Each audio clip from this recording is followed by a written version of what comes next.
Talking of diversity, these are what we are supposed to be teaching. This is pumpkin leaf, the popularly known as ogo leaf. This is shower shop. I'm doing the nursery here that I will still transplant. This is curry leaf. You can see. This is what they call stonebreaker. It's a herb. This herb, you see, takes care of kidney stone. See aloe vera. See curry leaf here. This is tiger nut. This is a tiger nut. This is sweet potato. This is water leaf. This is bitter leaf. This is a yam. You can see this one is also a blood tonic. It's a leaf. We use it for what? Cooking. And you can use it for your medication, for your herbs. This is scent leaf. So you can see the water dropping from here is from the fish tank. Zero fertilizer. In this garden, you have zero pesticide, zero and no atom of chemicals here. You can see, watch closely here. You can see your cassava. Let me see if I can zoom it. You can see that is cassava growing over there. So this is diversity. All manner of plants in this garden. You can see my turkeys. These guys, I use them to control pests here. This is the kind of farming we should be talking about. Not encouraging GMO and hybridization and all those chemical farming. This garden you see, what runs this garden is just 20 watts of electricity, which is solar powered. Do you know the energy consumption a single greenhouse consumes? And you call that efficiency? You call that sustainability? Oh, we need to think twice. Welcome back to the channel, STEAM Agriculturist TV. Don't forget, STEAM stands for Science, Technology, Engineering, Agricultural, Mathematics.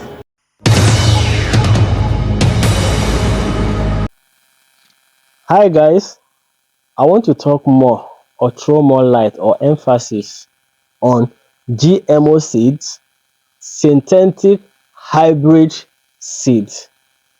A lot of people have been calling me, writing me that why am I speaking ill against GMO seed? See, the truth is this. I have been in agriculture. In fact, my mom, while growing, owned a poultry farm. She did local birds and she sold the egg because her family were not that rich. In fact, she lost her mom and her dad at a very tender age. So agriculture has been what made her who she is before she got married as a nurse to my dad. And my dad being a very successful businessman in those days. While we were growing, we were supplying KTL, Nigerian Textile Limited. We were supplying them chemicals. We were supplying mother carts, some tools like heavy duty tractor tools. So we were doing all of that. And I became close to some white men from Lebanese, from England, from Germany. So that was how we became close. We were like, I was studying them while I was growing, and I noticed that these men, even the Chinese men, when coming to the factories in Nigeria, they come along with what they eat. So that began to raise my concern for why will you guys import goods and also import what to eat? So one of them told me that our food here in Nigeria is a poison, we can't eat it, it's low quality, it's not good for health. I was like, why would you say such a thing? So while I was growing as a farmer, I began to do my research.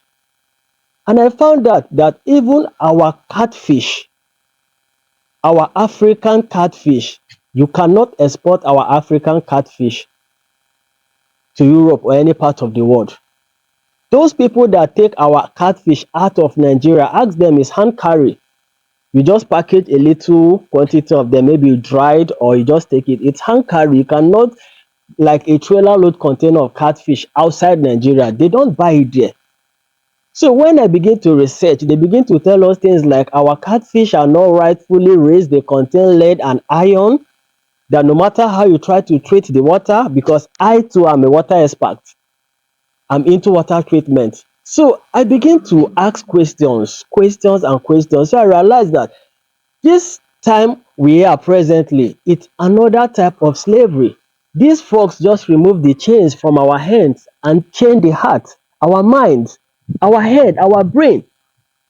Okay, if you're telling me that the fish we raised here under every condition, closed environment and monitored, it is not safe because they can even get those iron, lead and mercury from the atmosphere. They can still get those things from the food we feed our catfish. So now you're coming to push things to us that still has chemicals deposition in it. If our catfish can have some levels of chemical deposition in them and you forbid it for your people to eat, so why are you pushing the GMO seeds that are lab modified to us? So I want you guys to understand what is going on. So when I speak at times, I don't just speak because I have any intention or motives to talk down on those things. No, but the fact is this: I am a secondary agricultural literature researcher. So I've read lots of books over the years. I've been in agriculture for over 25 years. And for over 10 years now, all I've been doing is just research after research, research after research. These guys are importing this food because they know that Africa is a dumping ground and they want to monopolize it. Okay, for instance, let's look at rice. Do you know we have over 300 species of rice and over 60 to 80,000, if not more, varieties of rice? So why bring all in one and modify and bring down to us? What happens to our other varieties? These guys are big companies that introduce this culture, this monopoly in agriculture. They have the manpower, they have the machineries. So what they plan to do is to take away small scale farmers and dominate. And once you can capture what a man eats and his language, the man will remain a slave forever. So let me not go to that aspect before people will start thinking I'm trying to. No, no, no, no, no. Let's face GMO as a food. Now, in GMO modification, they use over, in fact, approximately 150 different chemicals. Some can replicate some. Now, they now bring it down to 60. They will now tell you they can use from 30 to 60, but in all the chemicals being used, from pesticides to every other thing, is 150. And among those chemicals, there is one they called Roundup.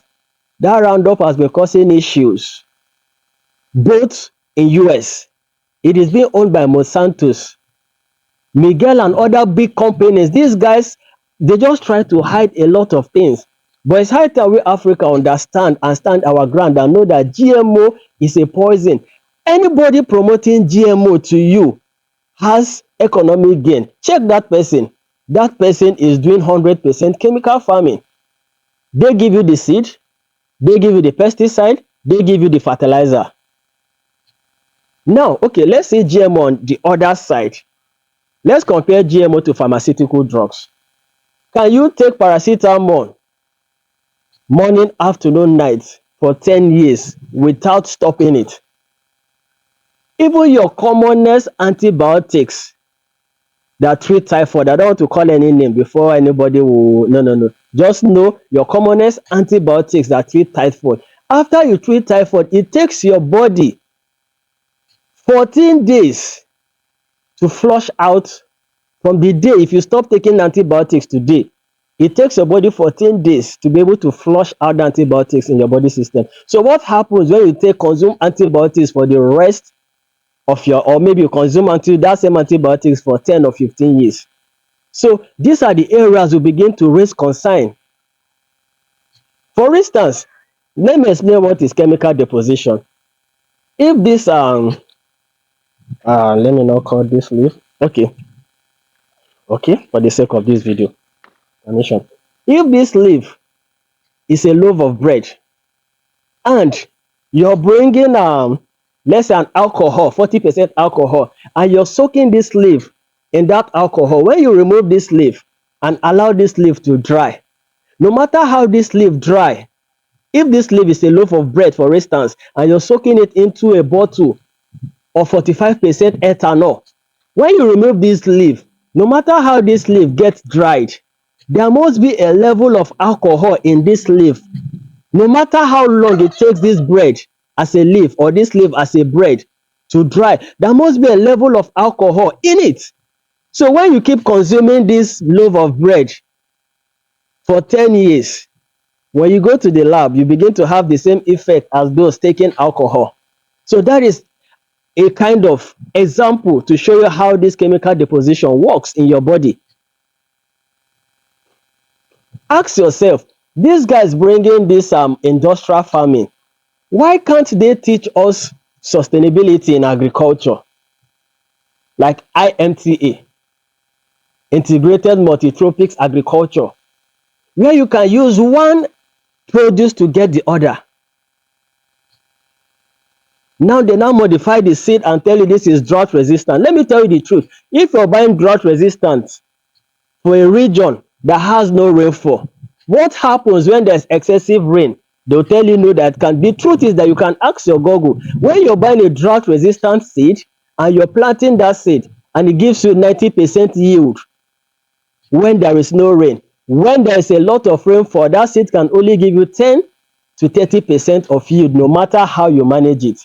That is why these folks that gives you this kind of farming, they give you what they call an enclosed and monitored system, like the greenhouse. The cheapest greenhouse is being sold from 4 million to 25 million, not to talk of the landed properties that you have to acquire to put that greenhouse on it. So there is a lot for you to know about GMO. And in this video, after this, I will put the link, the names of all the chemicals they use in doing GMO seed. And I will also put the names of all the chemicals they use in hybridizing your seed, synthetic hybridization. They use 150 chemicals. What happened to the varieties of rices we have, or the maize? If you're in the north and you don't experience rainfall, there is a varieties of maize being created by nature, by God for you. If you're in this side of the country that experience lots of rainfall, there is maize, rice and maize being created for you. So why buy all in one? Then they now give you an enclosed or monitored farming setup that you cannot even afford. They introduce you to what you cannot practice outside that environment. They get you as a cheap labor. They teach you what you cannot compete with them. At the end of the day, you end up being a worker under their authority. They have authority over what you eat. They have authority over how much you've been paid.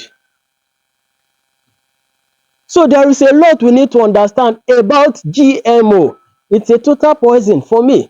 It's another way to monopolize, to capture, to enslave. You can make your research. What happened to India? It is there. It's on the internet. So should we fold our hands and allow same thing to happen to us? Why not teach these youths integrated farming, IMTA, aquaponics, how to use one waste to get another? This is a complete garden setup where you don't buy your fertilizer, you use your fish waste to grow your plants. In return, there are plants that even have more protein content free that nature has given to us, like duckweed. It has more protein content than the soya beans. These are the kind of agriculture we teach sustainability, to maintain a balance, diversity in the ecosystem. Not teaching us how to use chemicals to grow food and eat nutritional empty food. Yeah, they tell you that GMO seed will give you a good yield. Yes, it can give you a full basket of food, but a food that is nutritionally empty, that cannot give you a handful of nutrition. That is the kind of food they give to you. At the end of the day, they give you all manner of cancer, all manner of liver failure, heart, kidney failures. Most of you might have lost your loved ones due to kidney failure and all those things. But you're not smart enough to think, what brings this kidney failure? Do you know that even using a plastic cup to drink tea, or using a leather nylon to cook my, can give you cancer. All those things are petroleum products, but they will not tell you that feeding your crops with synthetic chemical will also give you cancer. So they choose to paint what they want you to see. They tell you the truth to be able to sell the lies they want to sell to you. They just give you a dot of truth to be able to sell a whole lot of lies to you. What happened to our varieties? If only rice has over 300 species and has over 60,000 varieties, why not teach every region to plant what is suitable for their region? Why bring all in one and have a patent on it? So it is time we teach this our youth, our children, what real agriculture is. If you say chemical fertilizer doesn't have any effect, okay, bring a cup of chemical fertilizer, bring a cup of chicken manure, put live earthworms and maggots in them, keep it after 24 hours. Let's see if those maggots or earthworm in that chemical fertilizer will survive. So that is it. It's high time we learn to talk the truth. The ethics should be truth, not for political gain or anything. Chemical farming is a poison, take it or leave it. Why not teach this youth how to do BSF fly, how to convert your chicken manure, your chicken droppings to biogas, how to use your chicken intestine to raise your fish, how to treat your water and have a circulatory environment. There is a lot, but let me stop here for now. Thanks for watching. You're watching STEAM Agriculturist TV. I am the CEO, Ristar Farms. God bless you.